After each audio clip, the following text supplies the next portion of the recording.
នេះជាបេក្ខនារីម៉ងច័ន្ទកញ្ញាមកពីរាជធានីភ្នំពេញ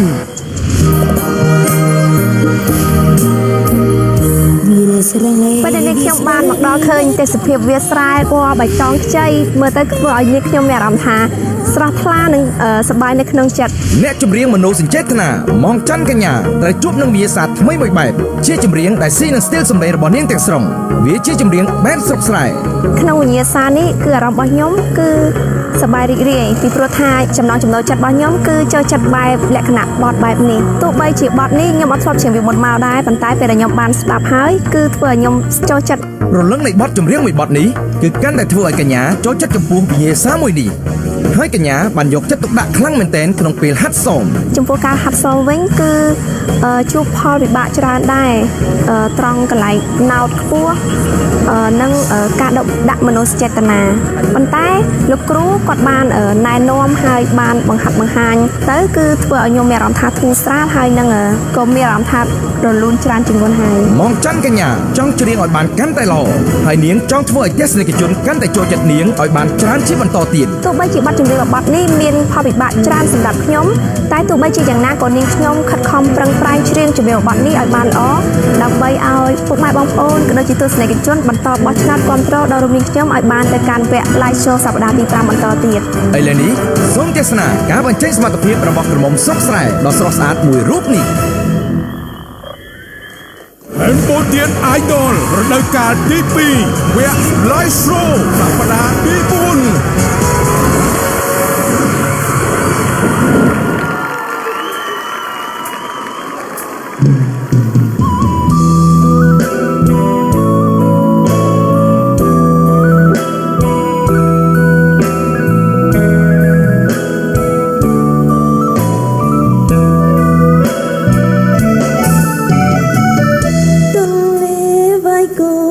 ជំនួសស្វាយរៀងនាងខ្ញុំសូមផ្ញើសូរសៀងតាមបទចម្រៀងសំនាងដួងចិត្តអើយត្របីកាណៃអាណិតវាស្នាសងសាបានចិត្តបេះដូងក្រៀមស្វិតអត់នៃក្លំសា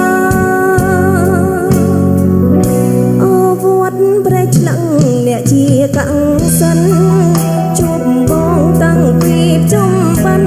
រងចាំកថាមានឆ្អិនសន្យាមកផាវាលជន់ចាញ់មុនស្នេហានេះសិតកំរិតបាំងរិយាលត់លើយផ្លែផ្កាអើយអូនលងស្នេហ៍បងអ៊ំ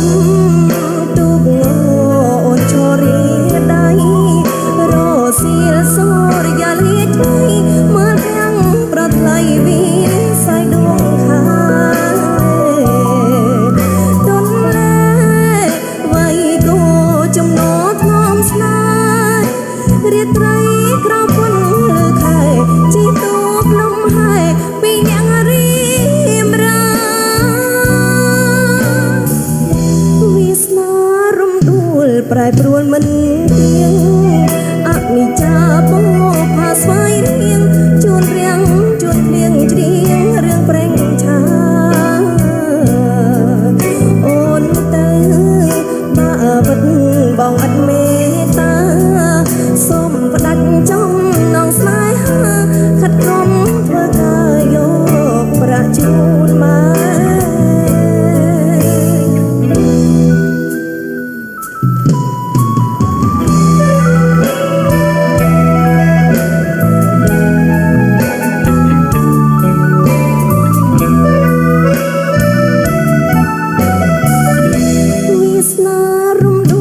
ប្រែប្រួលមិនទៀងអនិច្ចាបោផាស្វាយរៀងជួនរៀងជួនភ្លៀងច្រៀងរឿងប្រេងឆាអូនទៅបាវិតបងអត់មេត្តាសូមផ្ដាច់ចំណងស្នេហាខិតខំធ្វើការយកប្រាក់ជូនមក